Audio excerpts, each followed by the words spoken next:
quando eu vejo Goiânia, a parte alta da cidade, eu tenho uma bela impressão. Eu tenho um grande prazer, porque eu vi um sonho meu transformado em realidade. Goiânia cresceu muito e eu mesmo não esperava que isso acontecesse. Porque Goiás era um estado pobre, era igual a Piauí e Mato Grosso, em 1930. Então, eu tenho que ficar surpreso com esse crescimento, com esse progresso de Goiânia. De maneira que eu tenho um grande prazer em ver que o povo de Goiás concorreu muito para o crescimento de Goiânia. Santuário da Serra Dourada. Pedro Ludovico e a mudança da capital de Goiás.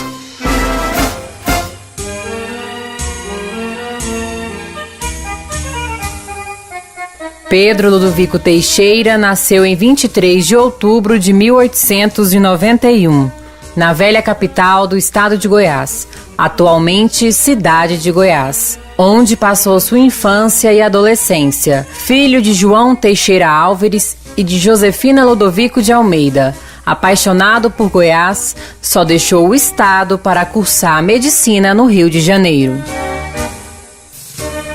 Maria Dulce Loyola Teixeira é casada com um dos netos de Ludovico e desde a sua infância escutou falar sobre o interventor. Guarda em sua memória boas lembranças e busca sempre manter viva a história do Dr. Pedro. Eu casei já em 73, mas eu comecei a namorar o Bira em 66. A convivência com ele era assim, a gente chegava, sentava na sala, conversava, ele contava as histórias, né? E eu sempre ouvi falar de Pedro Ludovico como um homem muito honesto, muito correto, que mudou a capital do estado sem gastar muito dinheiro. Entretanto, ele nunca atrasou o pagamento dos funcionários. Mesmo tendo pouco dinheiro, ele montou a capital, foi construindo a capital, mas pagava em dia, né? E uma série de fatos assim históricos e engraçados que uma vez eu perguntei para ele por que ele não tinha colocado no livro dele aqueles fatos, né? Ele falou assim, não, esses fatos aí são fatos que me enaltecem e eu não sou esse tipo de pessoa, eu não quero ficar falando de mim me enaltecendo, isso é muito feio. Então, desde criança que eu escuto falar de Pedro Ludovico. Pedro Ludovico cursou medicina na Faculdade de Medicina da Praia de Santa Luzia. Não tinha pretensão de seguir a carreira política. Tinha amor pela medicina e conquistar o diploma passou por muitas dificuldades. Dulce relata uma conversa entre Ludovico e a família, enquanto se reuniam na sala de sua casa. Contou como conseguiu o diploma e o relacionamento com o pai, que se recusou em ajudá-lo com os estudos. E alguém perguntou para ele assim, vô, e o seu relacionamento com seu pai? Ele falou assim, não, eu nunca tive relacionamento com meu pai. Eu conheci meu pai um dia, eu estava indo para o Rio de Janeiro, e minha mãe me falou, Pedro, passa lá, seu pai pagou o estudo do Zito, que é o irmão dele mais velho, ele tem que pagar os seus estudos também. Passa lá para você pedir para ele pagar os seus estudos de medicina no Rio de Janeiro. E ela morava em Goiás. Aí o doutor Pedro sai aqui de Goiás, passa em Uberaba. Chegou lá em Uberaba, bateu na porta do pai, né? E falou, o moço perguntaram para ele quem era, ele falou assim, fala para ele que é o Pedro Ludovico, filho dele. Aí o pai vem lá de dentro e já fala assim, eu sabia que sua mãe ia te mandar aqui quando você precisasse de dinheiro. Ele falou assim, eu não admito que o senhor fale da minha mãe, o senhor não vale uma unha do dedinho dela do pé. Levantou e foi embora. Esse foi o diálogo que ele teve com o pai dele. Corajoso, segue para o Rio de Janeiro e procura pelo general Braz Abrantes, que era um conhecido de sua mãe. Foi atrás de um emprego para custear os estudos universitários.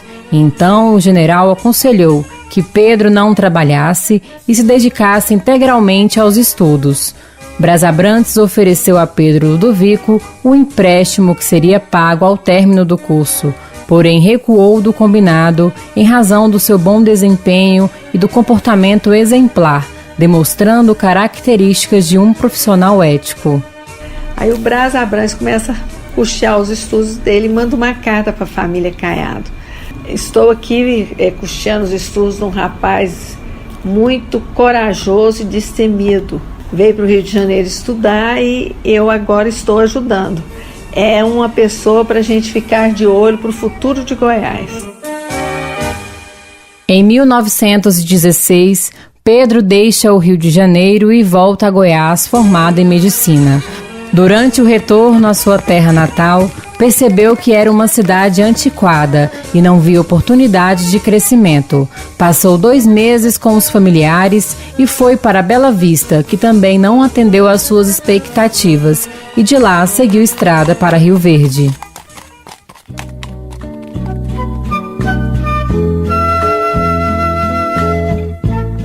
Casou-se com Gersina pouco tempo depois, e desse casamento iniciou o envolvimento entre Pedro Ludovico e a política. Ludovico relata em seu livro Memórias que se mantinha apolítico, afastado das lides políticas para não aborrecer o sogro. Mas chegou ao ponto onde ele resolve tomar uma atitude, juntando-se a Ricardo Ramos, um advogado militante, o Dr. Almeida Barros, Atanalgido França e Teódulo Hermes, e fundaram o jornal Sudoeste, onde criticavam os erros da política e da administração do Estado, onde imperava uma familiocracia. Goiás era comandado pela oligarquia como as famílias Caiado, Jardim e Bulhões. Na época, a família Caiado que estava no poder. Apesar da sua indignação, Ludovico não era inimigo pessoal da família Caiado. Ludovico participou da Revolução de 1930, que ficou marcada quando Getúlio Vargas nomeou um interventor oposto à família Caiado, empossando Ludovico no dia 21 de novembro, que ao assumir o governo, cortou esses antigos laços de poder. Foi preso e logo após foi ordenada a sua remoção para a cidade de Goiás. Mas durante o percurso veio a notícia da vitória da Revolução e com isso Pedro deixou de ser prisioneiro após 14 dias e assumiu a liderança de um movimento vitorioso, como explica o historiador Cristiano Arraes. O Pedro Ludovico Teixeira, portanto, ele é catapultado, elevado à condição de líder, a partir de 1930, de um novo grupo político que então retira essa liderança da família Caiado e dos seus asséculos. Então, a partir de 1930, o que se tem é o Pedro Ludovico como a figura central desse novo agrupamento, que permanece até por volta de 1960, 1964, com o golpe militar. Nós ainda temos o Pedro Ludovico e aqueles que estão próximos a ele como as principais lideranças. O que acontece então? Acontece que a figura do Ludovico, do Pedro Ludovico, como esse político, como esse expoente da política goiana, acaba por galvanizar todo o tipo de mitologia, todo tipo de discurso, todo tipo de construção, de representação sobre o que era a política goiana antes de 1930 e o que ela se tornou depois de 1930. Em outras palavras, o que o Pedro Ludovico faz, juntamente com seus assessores, é construir uma espécie de dicotomia entre 2 tempos. O tempo antes da ascensão do Ludovico e depois da ascensão do Pedro Ludovico. O antes, ele é qualificado como o tempo das oligarquias, o tempo do autoritarismo, o tempo do filhotismo político, o tempo da corrupção, o tempo da decadência. Após a ascensão de Pedro Ludovico a partir da Revolução de 30, um novo tempo. O tempo da modernidade, o tempo da racionalidade, o tempo do respeito à ordem, o tempo da democracia, o tempo novo. Essa ideia de tempo velho em oposição ao tempo novo, ela se estabelece em Goiás pela primeira vez justamente com a Revolução de 30. A ideia da transferência da capital. E ele então começa a estudar a viabilidade da mudança e ele vê que ele não tem dinheiro para fazer, o Estado não tinha dinheiro para fazer essa mudança, mas ele enfrenta. Ele pede para o Getúlio se o Getúlio podia emprestar alguma coisa e com um pouquinho que ele conseguiu, ele começou a transferir a capital. Ele começa a transferir a capital, acho que em 1933, que ele faz o decreto e só inaugura a capital, acho que em 1940. Então foram muitos anos. Aí ele vem construindo devagar para não onerar o Estado. Como ele era interventor, ele se candidata, vira governador eleito e foi fazendo devagar. Mas a intenção dele era... muita gente fala assim, Goiás era uma cidade insalubre, tinha muitas doenças. Ele, no livro, ele desmente isso. A razão dele mudar a capital é porque economicamente a cidade não tinha recurso, não tinha meio de crescer. Em outros governos já tinham sido expostas planos de mudança da capital, mas nenhum planejamento estava a favor da remoção. A ideia de transferência da capital goiana, ela já está presente em alguns discursos de presidentes da província e do estado. Então isso já está lá. Então Gustavo Rodolfo da Paixão, em 1892, se não me falha a memória, já aponta a necessidade de transferência da capital. Então isso já é uma questão colocada. Mas efetivamente é preciso que se estabeleça de fato que foi o Pedro Ludovico quem efetivamente transferiu a capital. Quem teve a força e a energia política para fazer esse processo de transferência da capital. Os motivos para essa transferência é que precisam ser identificados. O historiador relata que o próprio Pedro Ludovico afirma em depoimentos que o objetivo principal da transferência da capital foi político. A região de Goiás, ela já é politicamente estabelecida como um campo de atuação da família Caiado, que na década de 1950 muda a sua sede política para a região de Anápolis, década de 60, por volta da década de 60. O que Pedro Ludovico faz em 30? Ele percebe a impossibilidade de fazer uma reestruturação política a partir da capital. E o que ele, portanto, propõe? Propõe a mudança da capital para que, num espaço limpo, num espaço onde a estrutura política não esteja já estabelecida fisicamente, espacialmente, para que ele possa montar essa nova estrutura política. Esse é o objetivo fundamental da transferência. Tanto é verdade que a capital ela é feita no sul. Ela não é central em absolutamente nada. Todo o norte de Goiás, na verdade, ele se torna mais distante da capital, com a transferência para Goiânia, com a construção de Goiânia. Portanto, esse é um objetivo. Existe um objetivo político, existe um objetivo econômico, existem consequências importantíssimas para o desenvolvimento do estado de Goiás, existem, mas o objetivo fundamental para essa transferência foi um objetivo político. A construção de Goiânia contou com a participação de operários de outros estados que, em sua maioria, permaneceram na capital e adquiriram o seu terreno com um preço modesto. O desejo de construir Goiânia com rendas tão pequenas contagiou todos que trabalhavam. Foram contratados os serviços do arquiteto e urbanista Atílio Corrêa Lima, que buscou inspiração no modelo das cidades jardins do urbanismo francês, para definir a estrutura de Goiânia. Goiânia começa a crescer, nos primeiros anos atraiu muita gente de fora. Ele fez uma equipe de propaganda para divulgar a capital e isso chamou muita gente para morar aqui. E a cidade cresceu rápido. Ele, em 1951, a cidade já tinha mais de 25 mil habitantes. Quer dizer, ele fez, a proposta dele era para ter 50 mil habitantes. Em menos de 20 anos ela passou esse número de habitantes. Ludovico relata que para construir a nova capital, os recursos eram bastante restritos. Neto de Pedro Ludovico, Luiz Carlos Teixeira, que hoje cuida do museu, lembra com carinho o esforço do seu avô para a construção de Goiânia. Goiânia com muita luta, conseguiu fazer essa cidade com muita dificuldade mesmo, sem dinheiro, sem nada. Foi considerado um louco, né, para fazer do jeito. Naquela época não tinha dinheiro nenhum.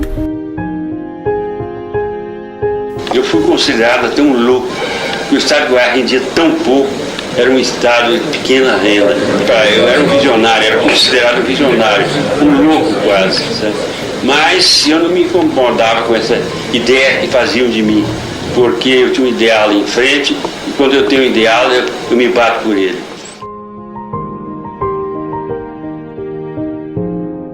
Em 24 de outubro de 1933, o interventor realizava as solenidades de lançamento da Pedra Fundamental de Goiânia, oficialmente no dia 23 de março de 1937. A transferência definitiva da capital se deu pelo decreto número 1816. Após a inauguração, o Jornal O Social da cidade de Goiás promoveu um concurso para a escolha do nome da nova capital. O vencedor foi Petrônia, mas Pedro Ludovico assinou um decreto em 2 de agosto de 1935, escolhendo Goiânia para ser o nome da nova capital. Meu sogro estava fazendo aquele edifício Josefina, na 82, atrás do Palácio das Esmeraldas. Em 75, ele terminou o edifício e falou: meu pai, vamos lá para o senhor ver o tamanho que Goiânia está. E ele subiu, era a cobertura, 12º andar. Ele foi até o 12º andar, foi para a sacada, e é uma sacada grande, então ele enxergava no horizonte, e ele enxergava para o lado do aeroporto, para o lado do setor universitário e para o lado aqui do setor oeste. Ele só não enxergava atrás, no sul, né? Ele olhou aquilo e falou assim: eu não podia imaginar que Goiânia estava deste tamanho. Quer dizer, a emoção dele foi muito grande, ele ficou engasgado e emocionado, né, de ver Goiânia daquele tamanho. Essa foi uma das vezes assim, que ele teve uma noção real do tamanho de Goiânia, né, porque ele viu o horizonte e Goiânia se perdendo lá na frente. Mauro Borges Teixeira Neto, bisneto de Pedro Ludovico e neto de Mauro Borges Teixeira, fala com orgulho dos seus antepassados. Segundo ele, os dois foram referência de honestidade, estadistas que olharam sempre para o Estado em prol do desenvolvimento de Goiás. Eu olhar para Goiânia e saber que minha família teve parte ativa dessa história, que liderou todo esse movimento, é um orgulho muito grande. O maior legado que meus antepassados deixaram para a gente foi justamente o exemplo. Não teve dinheiro, não teve nada. Foi o exemplo, a referência de como ser uma pessoa honesta, íntegra. A gente só tem que sentir orgulho, não tem outro sentimento. E um amor muito grande pela cidade, né? Com o objetivo de preservar e conservar a memória de Pedro Ludovico, a casa onde morava com a família hoje é um atrativo turístico da cidade. A partir da Lei nº 8.690, de 25 de setembro de 1979, autorizou o governo a implantar o Museu Pedro Ludovico. Sua criação se deu pelo Decreto nº 2.712, 18 de maio de 1987. Familiares relataram a insatisfação com a administração do museu, que passou por uma reforma alguns meses atrás, e dizem que a memória de Pedro Ludovico não é preservada de acordo com a sua importância para a história de Goiás. Eu acho o museu dele pobre, ridículo. É um museu que poderia ter usado a memória dele, as coisas dele, porque a família deixou praticamente tudo lá. Acervos, livros, fotografias, plantas baixas da cidade de Goiânia, e muita coisa se perdeu. Eu acho que não é só um problema de Goiânia ou de Goiás, mas é um problema do Brasil, que a falta de política de preservação de memória, de patrimônio, ela tem como consequência justamente a perda desses lugares de memória. Essa é uma consequência dessa falta de uma política. E os parentes do Pedro Ludovico têm o direito de reclamar acerca disso. Eles devem reclamar e devem lutar por isso. Mas eu pergunto, e a memória dos verdadeiros construtores de Goiânia? Quem foi que preservou ela? Onde está um monumento ou um museu dedicado a quem efetivamente construiu Goiânia? Porque não foi Pedro Ludovico quem construiu Goiânia. Foram trabalhadores baianos, mineiros, do Tocantins. Foram esses que construíram Goiânia, de Goiás. Onde está o monumento a eles? Não tem. Portanto, a queixa da família do Ludovico é correta. Só que é preciso observar também que os verdadeiros construtores de Goiânia não estão representados no plano.